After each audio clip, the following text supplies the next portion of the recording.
Hello mga kalabs! Kumusta po kayo? Pumunta po pala kami ni Mama dito sa school ng mga 10 para nga po dito na po magpa-makeup. Pagdating nga po namin dito ay mine-makeupan na nga din po ni Tita si Mika at inaayusan na nga din po yung buhok ni Zaza. Bali tatlo po pala silang nag-aayos mga kalabs. Si Tita Gina naman ay siya na nga din po yung nag-ayos nito pong buhok ko. Kung ano nga po yung makeup ko at ayos ng buhok ko nung pictorial namin ay ganun pa rin po yung ipapagawa ko. Yung mga ibang kasama ko po pala na magme-makeup mga kalabs ay dito na nga din po sila magpapalit sa school. Pero kami po ni Mama mga kalabs ay uuwi pa rin po kami dahil sa bahay nga po kami magbibihis. At isa pa, hindi pa po kasi kami nanananghalian eh. Ako na rin po pala dyan yung mine-makeupan ni Tita Sara. Pagkatapos po pala akong make-upan ni Tita Sara, ay inayos na rin po pala ni Tita Gina ito pong buhok ko. At eto na nga pong panghuli yung i-sprayan para nga po medyo tumigas yung buhok. At pagkatapos po pala nito mga kalabs ay umuwi na nga din po kami ni Mama. Hindi na rin po pala kami nakakuha ng iba pa pong video. Busy na rin po kasi kami ni Mama pag uwi.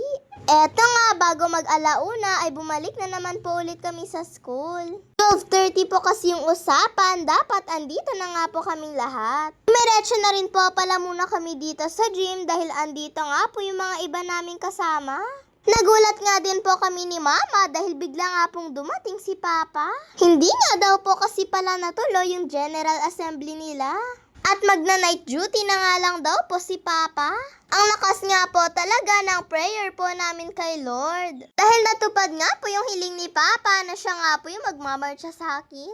At para mapanood nga daw po niya yung buong mangyayari sa graduation namin. Kaya yung lei nga po na hawak-hawak ni Mama ay ipinasuot niya na nga po yun kay Papa. Okay lang naman daw po kay Mama na si Papa na nga daw po yung nagmarcha sa akin. Dahil nung nag-graduate naman daw po si Kuya ng elementary ay si Mama nga daw po yung nagmarcha sa kanya. Nagsimula na rin po pala kami dyan at eto nagmamarcha na nga din po kami. Si Papa nga po na hindi po nakapunta sa general practice namin ay tinuturo ko na nga lang po sa kanya yung gagawin niya. At sabi ko nga po gayahin niya na nga lang din po yung mga ibang parents na nauna. Si Papa nga po ay katabi niya po si Tita Valerie na mama nga po ni Yani. At nung nakapagpwesto na rin po pala kami sa upuan namin, ay nagmarcha na nga din po yung Girl Scout at Boy Scout para nga po dalhin yung watawat sa harapan. At pagkatapos po pala naming nag-flag ceremony at nag-pray, ay tinawag na nga din po ako ni Sir Joshua sa harapan para nga po mag-welcome remarks. Ipaparinig ko lang din po pala sa inyo mga kalabs yung mga ibang nasabi ko sa welcome message ko. To our esteemed guests from the division, our guest speaker who will be inspiring us today, our public school district supervisor, Dr. Cesario Dito Leao Jr. Our dynamic school principal, Ma'am Mabeline S. Cordova. Our mother and advisor, Ma'am Nelia M. Vergara. The esteemed faculty members of the Mount Elementary School, PTA officers, barangay officials for the New Philippines. Good day to one and all.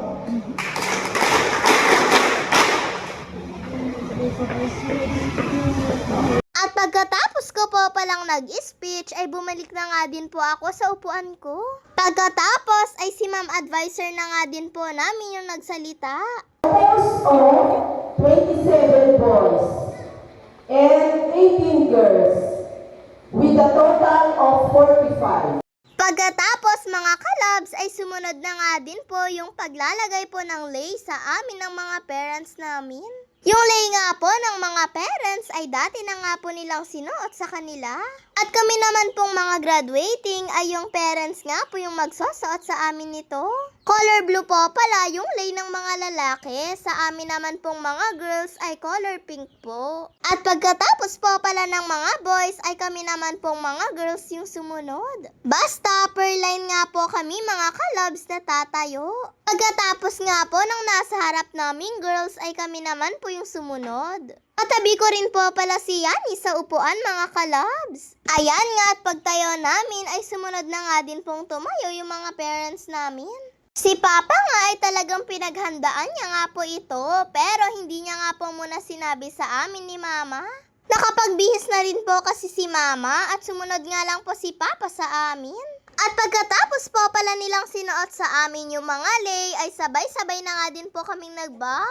Pagkatapos ay bumalik na nga din po kami sa mga upuan namin. At syempre sunod-sunod na po yan hanggang sa matapos na nga po kaming lahat na bibigyan ng lei. Si Papa ay alam niya na rin naman po yung ginagawa niya.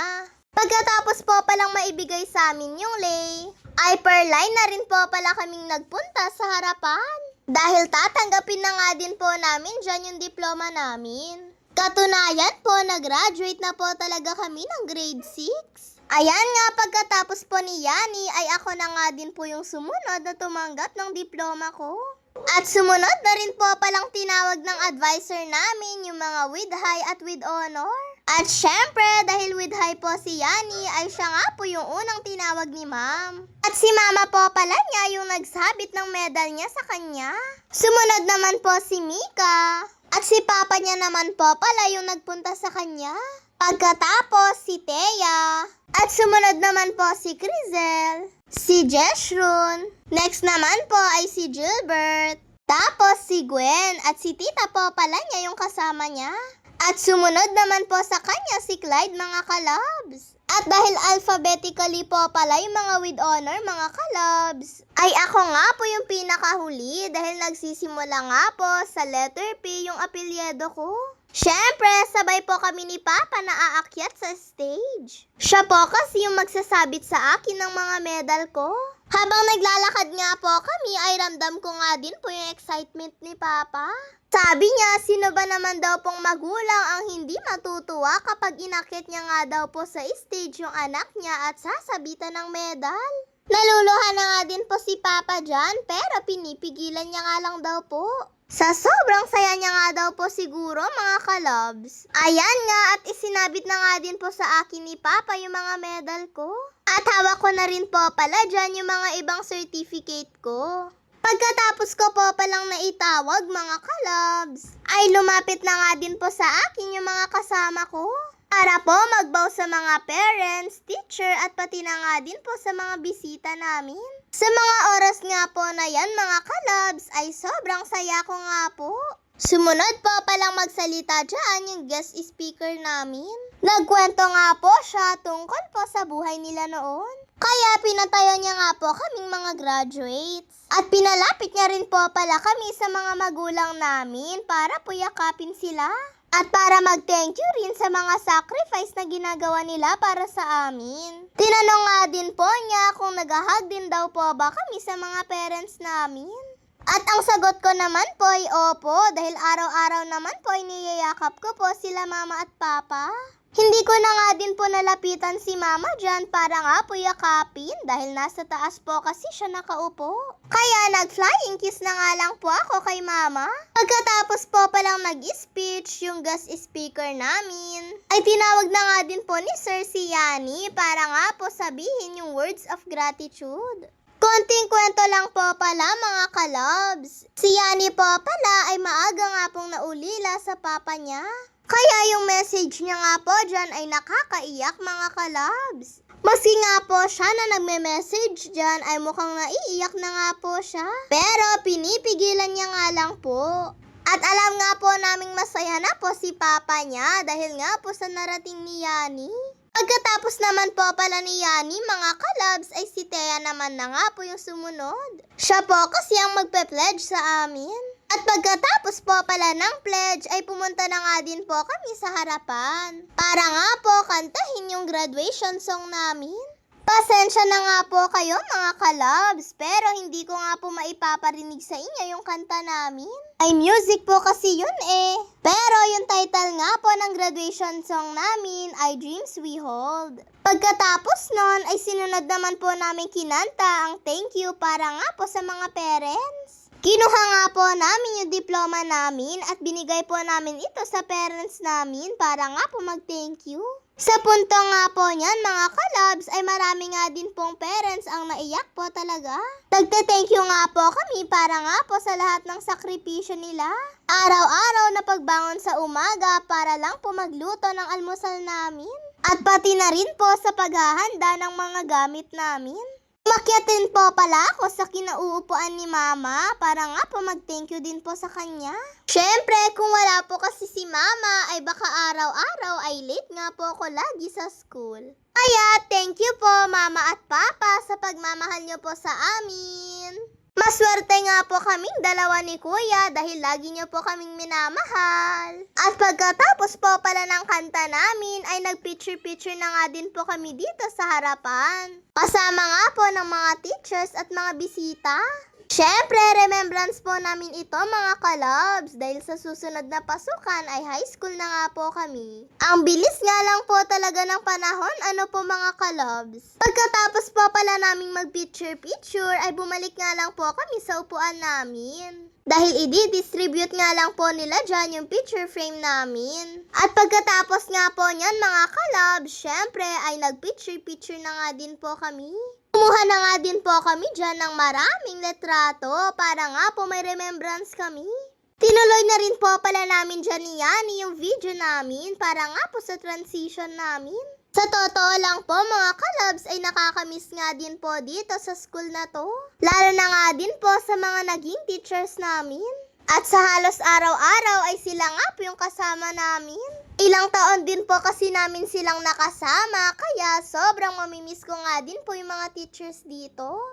Maraming salamat po sa inyo mga ma'am and sir. Sa pagtuturo araw-araw. At sa mga jokes, mga banding, lahat nga po yun ay mamimiss po namin. Nakipicture na rin po pala kami sa mga teachers, mga kalabs. At nag-hug na nga din po kami nila Ma'am Rachel at Ma'am Abel. Hinahanap nga din po namin dyan yung mga ibang teachers at dito nga po nagpunta po kami kay Ma'am Glenn. Siya po pala yung teacher ko nung grade 1 ako. At siya nga din po yung naging unang idol ko po na teacher. Kinausap din po pala kami dito ni Ma'am Nelly. At nagbigay nga lang din po siya ng konting paalala po sa aming dalawa ni Yani. Nung pauwi na nga po kami ay nagpaalam na nga din po ako sa mga kaibigan ko. At ilang buwan nga din po bago po kami magkita-kita. At bago po pala kami umuwi ay nagpabili nga lang po ako kay Papa ng palamig dahil nga po sa sobrang init. Nagulat nga din po ako dahil lumapit nga po sa akin si Ma'am Abel at meron nga po siyang inabot. Maraming salamat po sa iyo, Ma'am.